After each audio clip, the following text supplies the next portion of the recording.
Hi all, I have another fascinating game to show you from the TCEC Season 17 Super Final. Stockfish was playing white against Leela in round 87. Let's have a look. E4, G6, D4, and now an odd looking move, C6. So this is the end of the book given. Now in a way, this represents, C6 represents a kind of light square strategy. You know, sometimes if you can provoke E5, you can work on the light squares like F5. And G6 kind of represents usually a dark square strategy. Usually black will want to play C5. So this is an odd mixture already. This is like mixing cats with dogs, the different priorities here after C6. You could argue, well, it could transpose into the Gerdenguy's system of the Caracan or something. Well, D5 is actually prevented now, out of book. Stockfish's first move is to play C4 to kind of really discourage D5 anyway. Just from a theoretical angle, if you look at knight F3 here, D5, perhaps white gains an edge with E5. This might not be too bad for white, this kind of scenario. But it's fascinating stuff. It's very, very, very, very interesting theoretically, this situation. If bishop G7 and we get this early F6 here, I mean, just another example. Maybe black can play like this with a target on E5. It's strange stuff to explore anyway. So C4 was played to discourage D5. We have bishop G7, and we kind of transpose into some sort of King's Indian defense position now. This looks remarkably like a theoretical King's Indian defense now.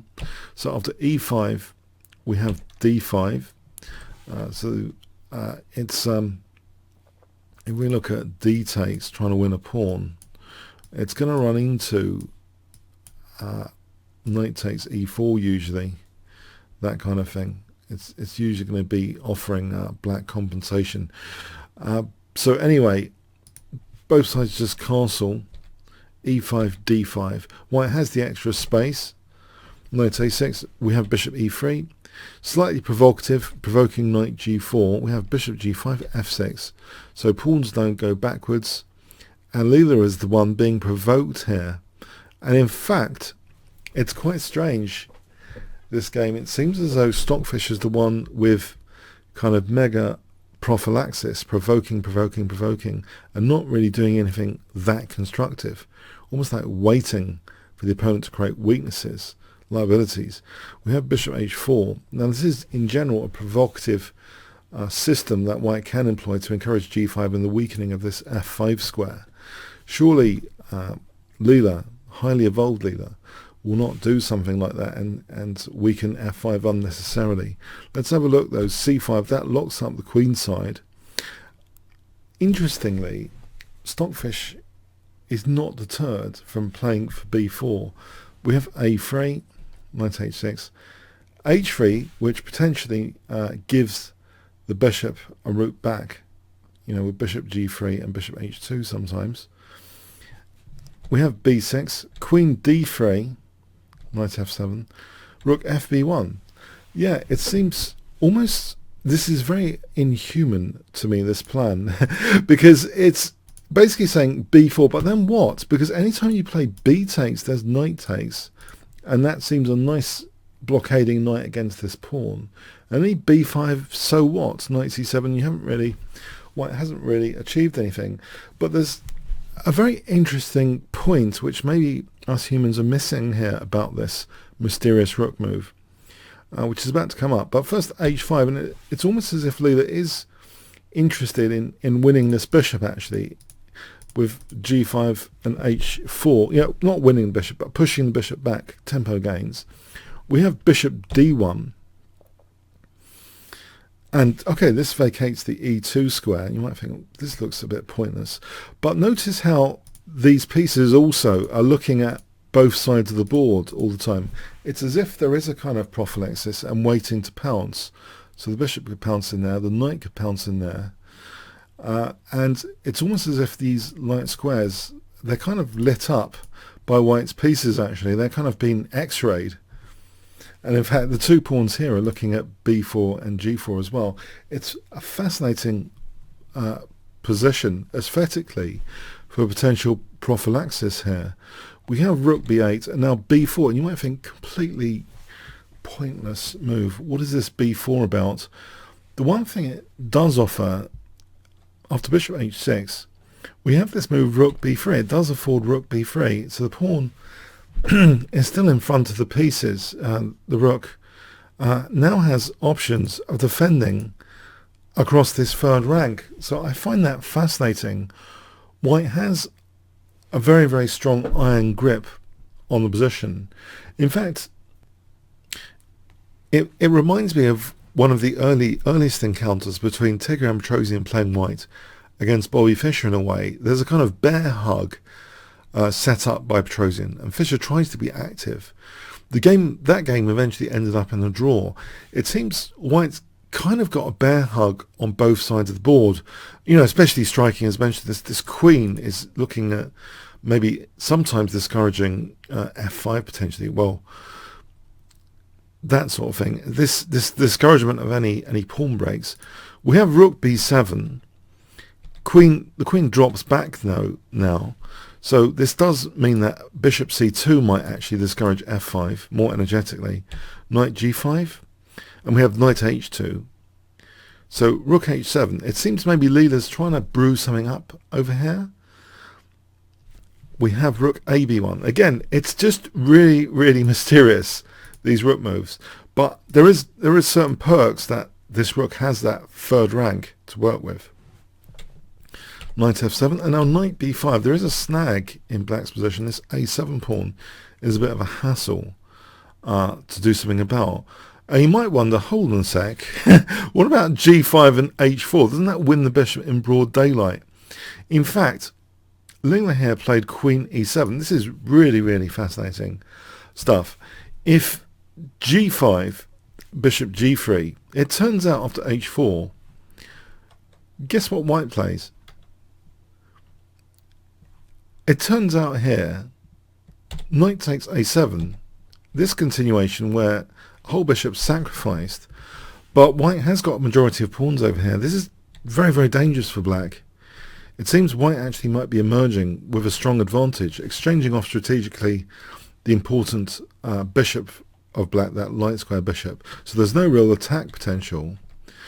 And just playing for a5, and it seems to, black's attack seems pretty slow, and white's creating a passed pawn over there with infiltration on the queen side. If anyone's better, it seems to be white here. Very, very entrenched. Use of the a file. Yeah, great position for white there. Very interesting. So Leela actually decides against winning the piece with queen e7. And now this threat is handled more seriously. f3, giving the bishop some escape squares. We have king h8. Bishop c2, so extreme prophylaxis again. So you can look at this position, you can see that black's really tied up, but white hasn't got any meaningful pawn breaks right now, it seems. We have rook g8, knight f1, bishop f4. Now queen f2 is played. And it's here, I do wonder what would have happened if Leela didn't commit to anything. Because white is without any significant pawn breaks, it seems. The rooks are barely, they're not really doing anything that sensible, it seems, from a human perspective right now. Any b takes, it seems adequate to play knight takes c5. And I wonder if Leela had just played knight g5 and just kept moving the knight back to f7. My analysis shows me Stockfish is really not coming up with a plan here. If the knight just went backwards and forwards, I don't see how white does anything constructive. Please let me know if you think there is something constructive for white to do here. But in the game, it seems Leela kind of played the very committal move, g5, which does run into a classic plan to involve f5. The bishop's already pointed indirectly at f5. The knight's poised to go into f5. And this would create a major perk of outlining an e6 outpost square. So if ever the e-file opens, that outpost square could be very dangerous. So it's a very, very committal decision, g5. It seems Leela has been provoked by this kind of outrageous prophylaxis by white. So bishop g3, knight h6. The knight is ready to go into f5, knight e3, queen f8, bishop d3, bishop d7, rook f1, waiting round, queen e1, knight f7. Okay, a bit of high-level shuffling. But now, here, pounces into f5. So white accepts double pawns and accepts that black might have a dangerous-looking g4 break, which is played right now. Bishop takes f4, but this opens up the e-file, which means actually this outpost square is more kind of exploitable. These pawns both locking down that e6. Imagine a piece entrenched on e6. We have e takes. If queen takes f4 is played here, then tempo again, f takes g4, hitting the queen. The rook's looking after e3. There's no check here. The knight's looking after d4. There's no checks. If the queen goes back, white has another tempo gain and can get a very good position just offering back a pawn like this. That's wonderful for white. White will have a big advantage here.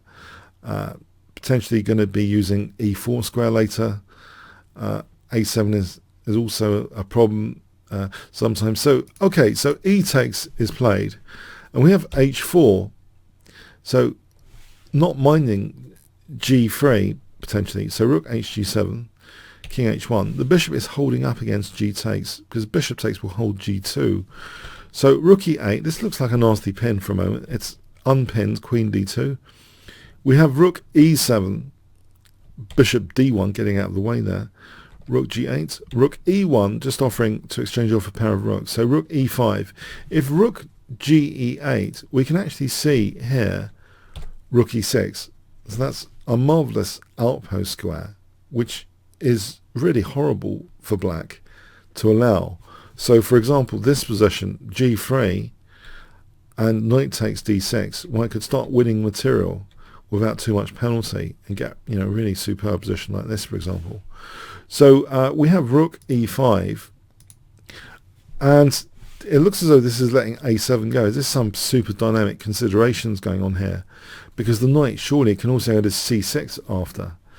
Knight takes a7. We get an idea that white might have a pawn majority in certain endgames now after taking out a7. We have rook ge8, rook f1, rook e3, and now white cautiously plays rook c3. Rook takes e3 is basically saying have a dangerous passed pawn, and also this knight takes b4 is a nuisance. So this position is kind of asking for trouble. Black should be about equal in these scenarios. So anyway, we have rook c3. Rook takes c3 is played. If black tries to win b4 like this, it seems it's interesting as well. Knight b5. It seems as though this should be quite pleasant for white, but it doesn't seem entirely bad for black either. Actually, maybe much deeper analysis is needed around here.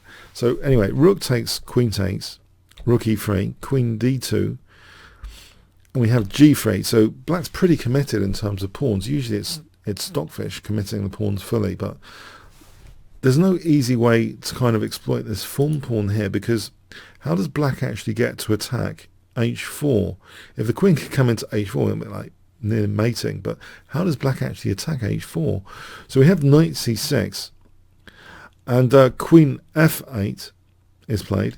If knight e5, then knight d8, and this position with that entrenched knight on e6 surely is a small advantage for white. And looking at sometimes taking on f4, black's tied down. So we have queen f8. So that's stopping knight d8 for a moment as well. Rook e1, knight e5, and this seems to threaten c4. So very, very clever move tactically from Stockfish here. Very, very deep considerations now in this position. Guess what Stockfish plays for 200 points. So white to play here. Amazing tactical move with great foresight for a potential pass pawn on the queen side, actually. Super duper move. Okay. rook takes e3, and this seems to go straight into a fork, losing a pawn. So Leela played this, knight takes c4. There's no real choice apart from to move the queen. But after knight takes, this is quite a long forcing sequence. Queen takes a6, knight takes d1, but now queen takes b6.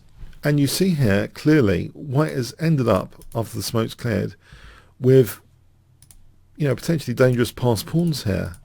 And white also doesn't need to worry about this g3. There's a queen d8 if needed to get the queens off. So this g3 seems mostly pointless at the moment. Knight e3 is played, b5. Yeah, these pawns are dangerous. Offering even d5. So now 1, 2, 3, 4, 5, 6. 1, 2, 3, 4, 5, 6. It's equal on pawns, but queen d8 leaves white with dangerous passed pawns on the queen side. This looks bad, in fact, because if you look at black's pawns, yeah, they're doubled here, and there's no passed pawn potential. It seems Stockfish has played excellently here to capitalize on the queen side passed pawn potential. So the queen's come off, and it's actually a hopeless position. The only last chance saloon is this pawn, but Stockfish has this covered, it seems. After c4, Stockfish plays knight e6. The knight is ready to come back just in time to control c2. So we have c3, knight d4, and now these two passed pawns are huge assets in the position for white. Leela tries to lock it down for a bit, a4 with knight b6, but now the king comes over, king g1, and look at the white king. It can just stroll over to hit the c3 pawn. The black king is locked out of the position from white's spearheaded double pawn here. That pawn stops the king getting an active involvement in this game. So white has the active king advantage. Knight d5, and we have here king d3, king e7, a4, king d7, a5. Yeah, these pawns are super strong. King c7, b6, king c8, we have king c4, so hitting that knight. Check, that takes that out. Knight takes g2. Is this dangerous? A little bit of final drama here. Not really, because white's pawns are coming with check potentially. Knight e3, we have check, gaining a tempo.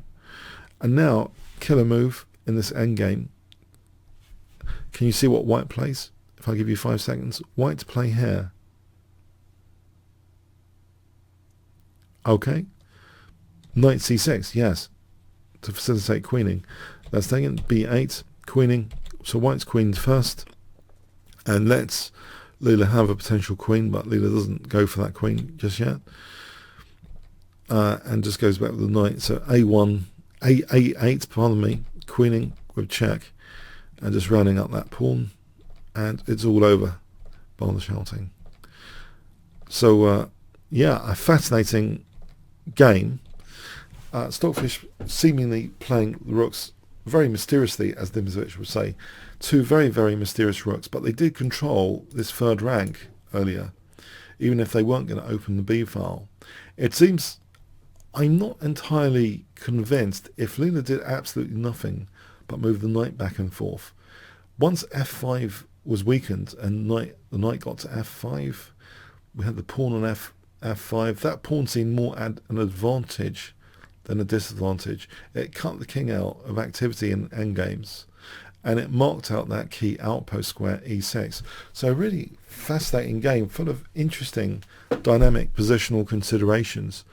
I think some of these ideas are not used in human games, really. Like the rooks like this, just looking at that, policing that third rank, and just really, okay, there is, though, a lot of provocation in this kind of variation in the King's Inn to try and get black to commit with g5 and get onto the light squares layer.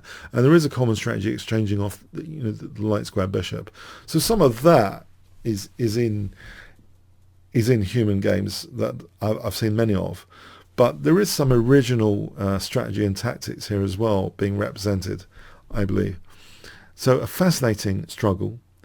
Can Leela win in the reverse game? And that might be the last decisive game to cover, actually. We've covered, I think, nearly all the decisive games, and it's just this one and the rematch of this one for the same opening. So I hope you've enjoyed this coverage. and got something out of it. And the season 18 is underway at the moment in the qualification phase. So, okay, if you want to challenge me for a game, by the way, kingscrusher.tv, just register there. I'll be able to invite you for a game. Or bit.ly/chessworld. There's also a suave chat forum at kingscrusher.tv/discord. There's playlists at bit.ly/Leela chess, bit.ly/Stockfish chess. If you want to check out Magnus Carlsen, bit.ly/Magnus Carlsen chess. Okay, comments, questions, likes, shares appreciated. Thanks very much.